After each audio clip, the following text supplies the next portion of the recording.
তোমার কেবল কর্ম করার অধিকার আছে, কিন্তু তার ফলের উপর তোমার কোনো অধিকার নেই। অর্থাৎ আপনি কেবল আপনার কর্মের উপর মনোনিবেশ করুন, ফলাফল ঈশ্বরের উপর ছেড়ে দিন। এতে মানসিক শান্তি পাবে। অধ্যায়ন 2, শ্লোক 47।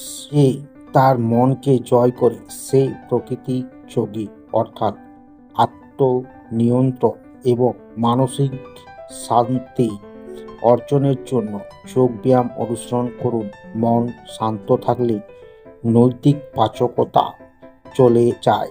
আমি তোমার হৃদয়ের আত্মা হিসাবে বাস করি, অর্থাৎ নিজের উপর বিশ্বাস রাখুন। আপনি নিজের মধ্যেই আপনার সমস্যার সমাধান খুঁজে পেতে পারেন।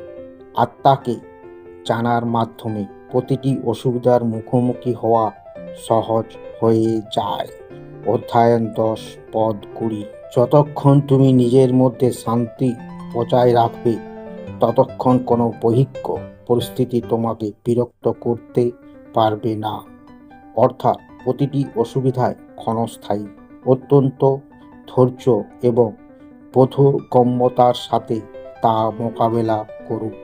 শুধুমাত্র আপনার প্রতিক্রিয়ার পরিস্থিতি পরিবর্তন করতে পারে। অধ্যায়ন 2, শ্লোক 14। নিজের ধর্মই পবিত্রতা আছে, অন্যের ধর্ম অনুসরণ করা কখনোই কল্যাণকর নয়। অর্থাৎ আপনার স্বভাব এবং গুণাবলী অনুসারে কাজ করুন। অন্যদের অনুকরণ আপনার আত্মার বিকাশ ঘটাতে পারে না। তোমাকে আবদ্ধ করে এমন আকাঙ্ক্ষা থেকে মুক্তি থাকো।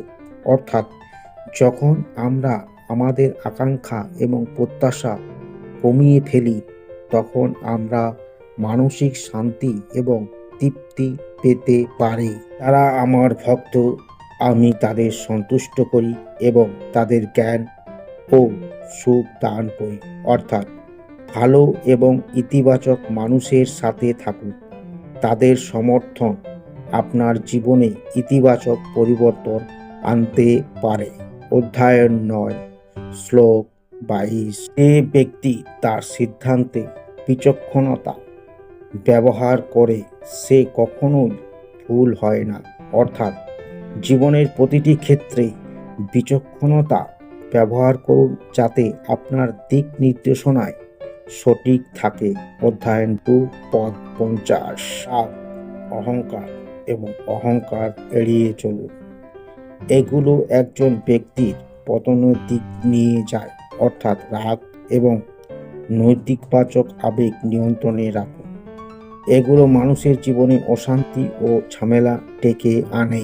একজন জ্ঞানী ব্যক্তি সকলকে সমানভাবে দেখেন, সে ব্রাহ্মণ হোক, শূদ্র হোক বা অন্য যে কেউ। অর্থাৎ প্রতিটি ব্যক্তির মধ্যে দেবত্ব আছে। আমরা সবাই এক এবং আমাদের সকলের সঙ্গে সমান সম্মানের সাথে আচরণ করা উচিত। অধ্যায়ন 5, শ্লোক 18। যে ব্যক্তি প্রতিটি পরিস্থিতিতে সংযম এবং ধৈর্যের সাথে কাজ করে, সে নৈতিক পাচকতা থেকে দূরে থাকে।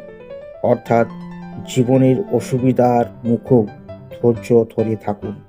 ধৈর্যের সঙ্গে কাজ করুন, এটি আপনার মানসিক শান্তির জন্য গুরুত্বপূর্ণ।